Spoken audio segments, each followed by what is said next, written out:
The greatest threat to France winning the World Cup is the fact that they have no business losing it. Think about it.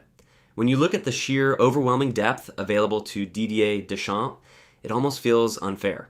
We are talking about a squad where world-class talent gets left at home simply because there aren't enough seats on the plane. If your primary tactical plan fails, you don't tweak the system, you just sub on another 70 million euro game changer, and that is exactly why they are terrifying. On paper, the front line is a cheat code. You have Kylian Mbappé, arguably the most lethal transition threat of his generation. When he drops his shoulder and finds that extra gear, it is genuinely majestic to watch.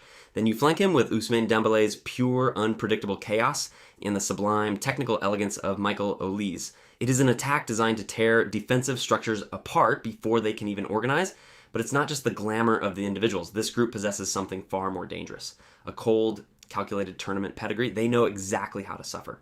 They have mastered the dark art of playing poorly, controlling the spaces, and still walking away with a 1-0 victory. That structural muscle memory is something you cannot coach overnight, and yet football is rarely played on paper. If you look past the star-studded names, the structural cracks begin to show. The most glaring issue is the midfield creativity, or rather, the lack of it. Ever since the peak years of Paul Pogba and Antoine Griezmann, France has struggled to find that central maestro who can consistently dictate the tempo against a low block. Without that creative pivot, the build-up often becomes static and sluggish and painfully predictable.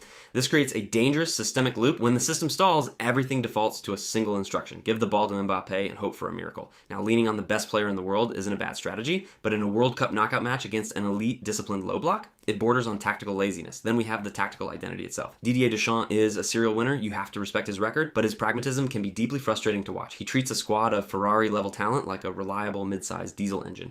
He prioritizes defensive solidity above all else, which would be fine if the defense was actually solid. But recent transitions have left the backline looking vulnerable to quick counterattacks, exposing a lack of horizontal coverage when the fullbacks push high. Can Deschamps solve these riddles before the knockout rounds begin? History says yes. He is a master of squad harmony and tournament management.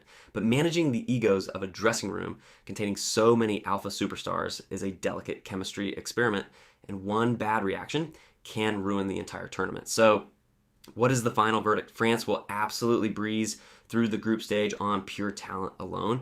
Their depth ensures they can rotate and stay fresh while other nations burn out. I expect them to reach the semifinals comfortably, but unless Deschamps loosens the tactical handbrake and finds a way to bridge the creative gap in midfield, they will fall just short of lifting the trophy. They are the most talented squad in the world, but they are not perfect. But what do you think? Does this French squad have too many cooks in the kitchen, or will they dominate their way to another final? Let me know in the comments below. How far do you think France will go?